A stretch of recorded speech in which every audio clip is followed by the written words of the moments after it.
So I thought, well, no problem. I got this. I will go out and I'll run my own events. So I went to Las Vegas. I moved to Las Vegas, went right out, and I rented a space for a 1,000-person event. I was like, that's no problem. I can do that. I very quickly learned that not only do you have to know how to run a great event, you have to know how to fill a great event. Long story short, I had to end up canceling that because with 4 weeks to go, I had spent over $20,000 and I had 2 people registered. So canceled that event, and then I had to go back to the drawing board and learn marketing and learn how to get things going. So the next event I held was 100 people. I sold it out. It took me 6 weeks to sell it out. From there, I grew and I held a couple like 300-400 person events. I held a couple that were larger, but that's kind of how it grew. And I really learned by doing, because I knew how to run the event, but then I had to learn how to fill the event and how to do the marketing around it. So I dived into marketing and I learned all of that. Over the last 5 years, I've held over 35 events. Anywhere from my smallest event was a 5-person mastermind where everybody paid $10,000 to be in the room, all the way up to largest event was a little bit over 500. Nice. That's awesome. So here's one thing that I love about your story is you start out actually on the other side of the event, not on the filling the event, not on the putting on the event, but how to manage an event. So what kind of skills and information did you learn from that side that helped you when you started running your own events? Sure. So, man, there are so many things that go into it. Like if you're watching this, you've probably been to a live event that was run poorly, where you went in and you showed up and like the registration wasn't good, the seating wasn't good, the event was just poorly ran. They weren't on a time schedule. They had speakers not show up, or they had speakers that went too long or too short. Like all of those things I learned before I ever went to hold an event, and I learned it because I had to do it over and over and over again. So the biggest things I would say are organization, time management, having, like, you have to have checklists, you have to have things in place, especially when you're running an event of, I would say, more than 50 people. Now, if you think 50 people is a small event, I challenge you to go to your local hotel area and look at a room that holds 50 people. It's larger than you think. And you have to have these things in place, because what happens is you have to have other people. You have to have a team. And I managed teams. That's what I did for the corporations, right? My largest, I managed over 300 people at one point. So you have to have systems in place. You have to have checklists in place. You have to have standard operating procedures. I know that's not the fun part or the sexy part, but that's what's going to make you successful when you hold a larger event. Good speakers don't want to come to an event unless they know it's going to be well run. If they get jerked around and like they're told you're going on stage at 11 and 11:45 comes and they're being called on stage and they know everyone wants to go to lunch in 15 minutes, they're going to be really upset.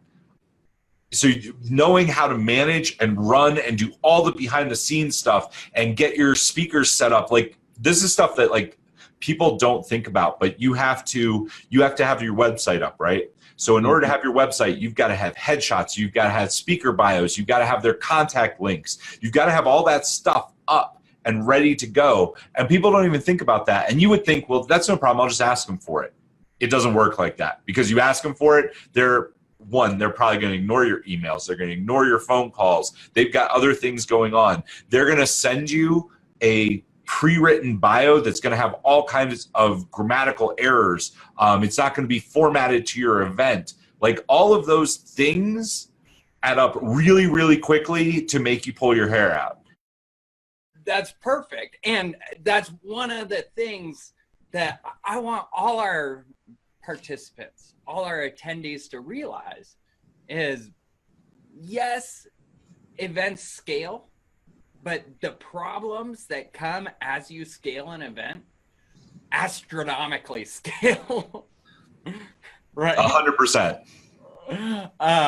So why don't you think about one event in particular that you've done, and let's kind of use that as a case study and just debrief it. What happened? How did it go? So would you start by just sharing a story with us? Yeah, of course. So I think it was my fourth or fifth event. I decided to hold an event specifically for the dental market. So I started this event 9 months before I wanted to hold it. And I did exactly what we are teaching you to do here. I built a funnel and I built a list based on people who would want to come to that event, right? So instead of saying, hey, look at me, I've got this event, come to my event, I started by delivering them value through a couple different lead magnets.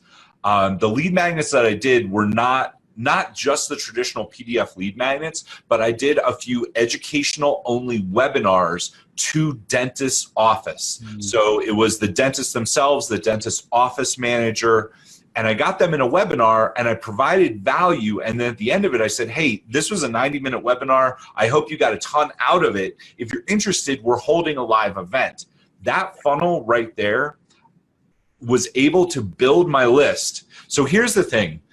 Some people watching this are going to be thinking, you know, I want to hold a really big event. If you don't have a list, you have to have a list, I would say, of a minimum. If you want to put 50 people in a room, you need a list of 5,000, 6,000 warm, engaged people. If it's a colder list, you're going to need at least double that size. So if you want to put 100 people in a room, 10,000 warm, engaged people.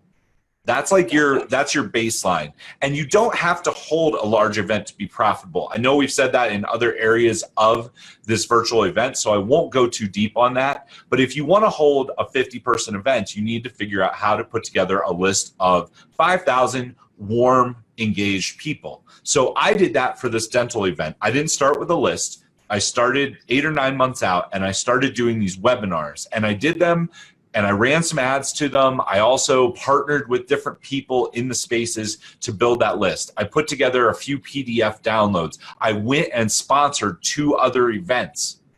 From that, I was able to put together a list. I still have it to this day somewhere on my computer. I haven't accessed it in a while. But I put together a list of, I want to say 20,000 warm, engaged people.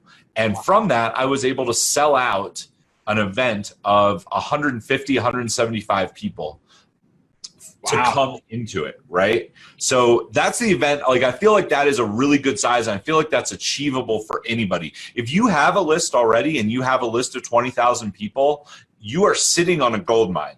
Get them engaged and then sell them into a live event. You should have no problem putting 100 or 150 people in a room. So you're sitting on a gold mine. If you're not holding an event and you know you want to hold one and you already have the list, this is where you can go. If you don't have the list yet, I would encourage you, go back, start with a smaller event. That's totally fine, because you have to hire some people to help you. You're going to have some scaling issues. It happens all the time. If you don't know how to handle those from holding a smaller event, you're never going to be able to handle an event this size. I love that. And it's such a great recommendation, because there are so many things. I can think back to the first event I did in my Sandler business with my parents. And it was like a 10-person event. And the event got there, and like an hour before, I'm like, we need name tags? What the, right? All this stupid stuff that, as someone new, you don't think about. So I love the recommendation. Start a little smaller and work your way up, because I think it's very valid for a lot of people. So when thinking about this event, so tell us, what all did you do? What are the logistics of the dental event? Sure. So the first thing that I did, besides, like, I picked my date. I knew I had 9 months. I started scheduling the JV stuff. I started running ads to the webinar. At the same time, I went and negotiated for the event space. So a lot of people don't know that you can do this, but you can go negotiate, and you can